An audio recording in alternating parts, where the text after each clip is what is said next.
It's been a long time since we talked about cotton, and Seth, things have been pretty moist with all the rain, the humidity. How is that affecting cotton going forward?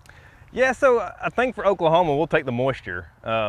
We've had a pretty normal window of planting. We had some cotton start in early May in some parts, and we're still getting through dry land. But the one thing that's been pretty consistent everywhere that cotton is this year is we've had pretty good planting moisture, and that's not something we always have. It's really hot today, but it's been very cool in the past few weeks. How has emergence been affected by these recent conditions? Yes, I mean, that's a great question. So emergence, a lot of times we think about emergence as being a factor of, both temperature and moisture. So it's been warm enough around the seed for the seedlings to germinate and emerge. But then once we get that emergence, the cool conditions have really caused us to see a slowdown in growth. So cotton tends to be pretty sensitive to a lot of early season pressure, so we like to see really vigorous growth.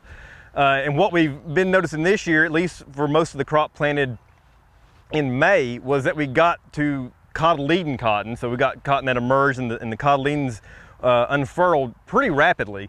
And then we kind of sat there. And so it took a longer period of time than we'd like to see for us to start putting true leaves on. And one thing that I'm sure cotton producers are going to be concerned about this year are thrips. Can you tell us a little bit about that? Yeah, so thrips are a vegetative feeding pest. They tend to favor young foliage, so new growth.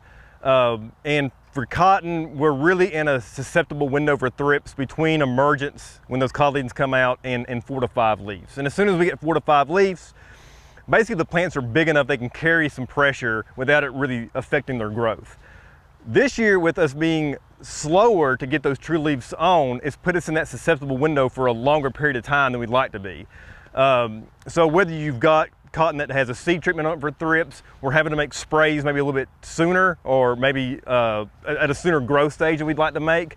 And we also have cotton planted in Oklahoma with no insecticide seed treatment that's going to address thrips. And so in those cases, we've been way more concerned because there's really nothing there to protect them. So we've had to be much more quick to pull the trigger on those insecticide sprays when we have these conditions that aren't really favoring rapid growth. And with all these cool temperatures, are we going to see any changes with the weeds this summer, anything like that?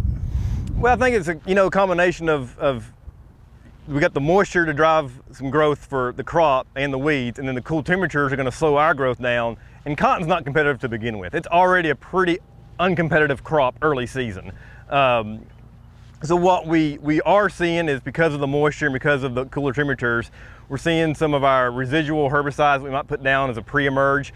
I don't want to say break sooner, but there's just a lot of pressure on them with all that moisture. And Seth, you've been doing some research and you got a new fact sheet out on heat units. Tell us a bit about that. Yes, we've put a recent fact sheet out on just using heat units. Some ways they can be used to monitor growth, and some other things that we can use heat units for. And relative to this current season, one of the things we talk about in the fact sheet is, heat units are really reflective of temperature. They don't always reflect other conditions. So we have water stress or heat stress. And in this year, we've had a lot of days where we get decent heat units, and we are behind on our heat units. But we've also had a lot of cloudy days, so lower sunlight, and that's driving a lot of this reduced growth we're seeing too. So there's a lot of cotton that's probably not at the growth stage we would like for it to be based on our planting date. And so that's just something to keep in mind as we move forward. You may have planted in mid-May or even in late May, and under those cooler, cloudy conditions, we may not have cotton that looks like it was planted in mid to late May by the time we get into later this month into June. All right, thank you very much, Seth. And if you'd like more information on that fact sheet that Seth mentioned, go to our website, sunup.okstate.edu.